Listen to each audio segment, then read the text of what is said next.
When most people hear the word Sparta, one image immediately comes to mind. Strong, terrifying warriors wearing crimson-red cloaks standing on a mountain pass as they shout the famous line, "This is Sparta!" Thanks to Hollywood, the Spartans have become the eternal symbol of unstoppable warriors, fearless, disciplined, bred for war.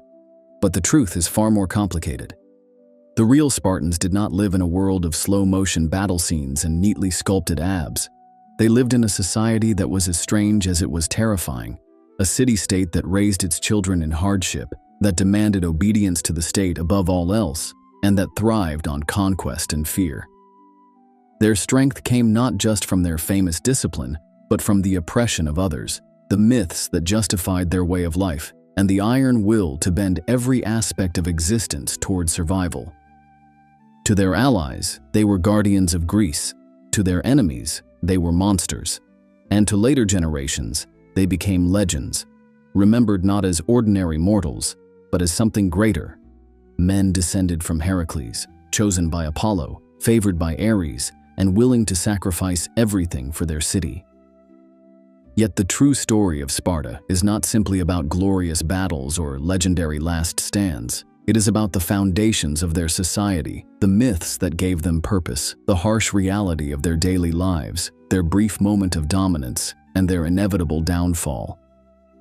This is the story of the Spartans, not the fantasy, not the Hollywood myth, but the truth that lies behind it. Long before Sparta became the iron-fisted warrior state that we know today, it was simply a small cluster of villages resting in the fertile valley of the Eurotas River, deep within the rugged land of Laconia.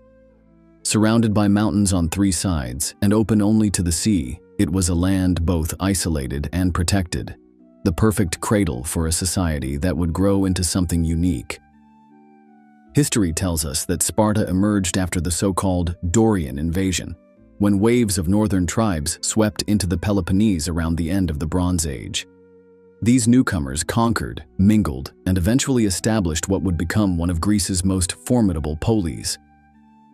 Unlike the bustling trade ports of Corinth or the cultural heart of Athens, Sparta was shaped by its geography. The valley was defensible, the land rich in grain and olives, and the surrounding mountains gave them natural walls. It was a place where survival could be secured, and that security allowed for something else, the cultivation of a warrior class unlike any other. But the Spartans did not see themselves simply as products of conquest and geography. According to their own myths, they were born from divine bloodlines. Their kings claimed descent from Heracles, the greatest hero of Greek myth, whose strength and trials embodied everything they believed in. In fact, they had not one king, but two, a peculiar system of dual kingship said to trace back and mirror Heracles and his twin brother Iphicles. This made Spartan rulers not mere politicians, but men who carried the blood of gods in their veins. The Spartans also revered the Dioscuri, Castor, and Pollux, twin brothers who were said to protect their warriors in battle. To them, Sparta was not just another Greek city, it was a chosen people, a land touched by the divine. Even the laws that governed their society were said to come from the oracle of Apollo at Delphi. The Great Retra, the founding constitution of Sparta, was not the work of mere men, but of gods speaking through their priestess. From the very beginning, Sparta saw itself as a people apart, a people destined. And this belief in divine ancestry would feed directly into the harsh system they built, a system that would elevate them to greatness and eventually drag them into ruin. The Spartans are remembered as warriors, but their entire society was born from conquest and from the need to keep what they had taken. In the 8th century BCE, the people of Sparta turned their eyes westward, across the Taygetus Mountains, toward the fertile plains of Messenia. These lands were rich in grain, far more fertile than Laconia's valleys, and the Messenians who lived there were numerous. For 2 long wars, separated by decades, the Spartans fought with relentless cruelty to bring this land under their control. When the fighting was done, they had doubled the size of their territory and gained something even more important, an enslaved population that would sustain their way of life. The conquered Messenians became the Helots, a people bound to the soil, forced to farm for their Spartan masters. Every harvest, the Helots gave up half their produce, feeding not just the citizens of Sparta, but the very system that allowed those citizens to devote themselves entirely to war. Unlike household slaves in Athens or Corinth, Helots were not individuals but a subjugated nation, entire families chained to the land of their ancestors, living under the constant shadow of violence. For the Spartans, the Helots were both essential and dangerous. They outnumbered their masters by as much as 7-1, and the fear of revolt haunted the Spartan mind. To manage this, the Spartans developed a society of constant surveillance and intimidation. Every year, the ephors, Sparta's magistrates, declared war on the Helots, a legal ritual that allowed any Spartan citizen to kill a Helot without fear of blood guilt. Young men in training were even sent out in secret raids, a practice known as the krypteia, to hunt down any Helot who seemed too bold, too rebellious, too dangerous. But to justify such cruelty, the Spartans cloaked it in myth. They believed that the gods themselves had destined the Helots to serve, that this order of master and slave was part of the divine will handed down at Delphi. To them, enslaving an entire people was not just conquest, it was duty, ordained by Apollo and protected by Ares. And so, the Spartan citizen could live a life dedicated to war because others broke their backs in the fields. The phalanx of bronze and discipline, the warriors who would one day face down Persia, all of it rested on the suffering of those who could never escape. This uneasy balance would become the heartbeat of Sparta, a small elite ruling over a vast enslaved population, their greatness built on fear. And to keep that fear alive, they turned inward, raising their own children in a crucible of hardship that would become infamous throughout the Greek world.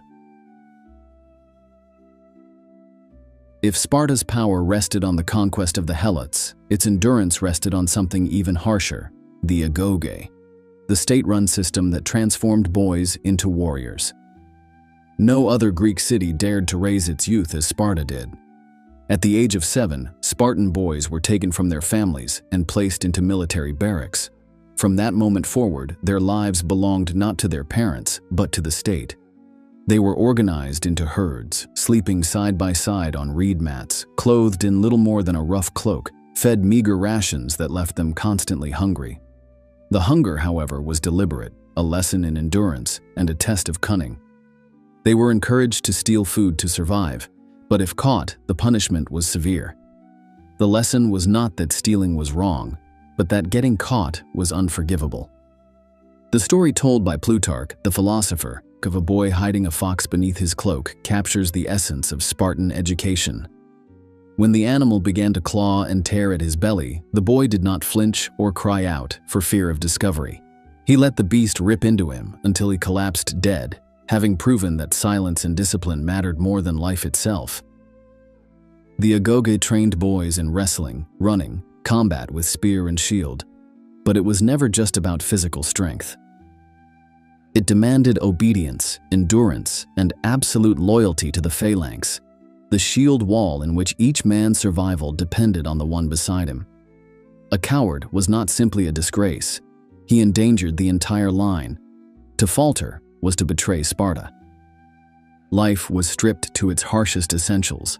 Their meals were little more than the infamous black broth, a stew of pig's blood, vinegar, and salt, so revolting to outsiders that one Athenian is said to have joked, "Now I understand why Spartans are so fearless in battle. Death is better than dinner." But beneath the cruelty, the Spartans saw something sacred. The Agoge was not simply training. It was preparation for serving Ares, the god of war, and for upholding the laws that Apollo himself was believed to have given them at Delphi. A Spartan warrior was not a free man in the way an Athenian was. He was an instrument of the gods, a weapon forged by fire and sharpened by pain. Even their currency was a reflection of this worldview. While Athens traded with silver coins stamped with owls, Sparta used massive, brittle iron bars, deliberately worthless outside their borders. Wealth, luxury, softness. These were dangers, not virtues. The Spartan ideal was simplicity, endurance, and a life lived for the collective, never the individual. By the time a boy reached his 20s, he was no longer just a man. He was a soldier, molded into the phalanx, ready to march, fight, and, if necessary, die. The Agoge did not raise free thinkers or philosophers.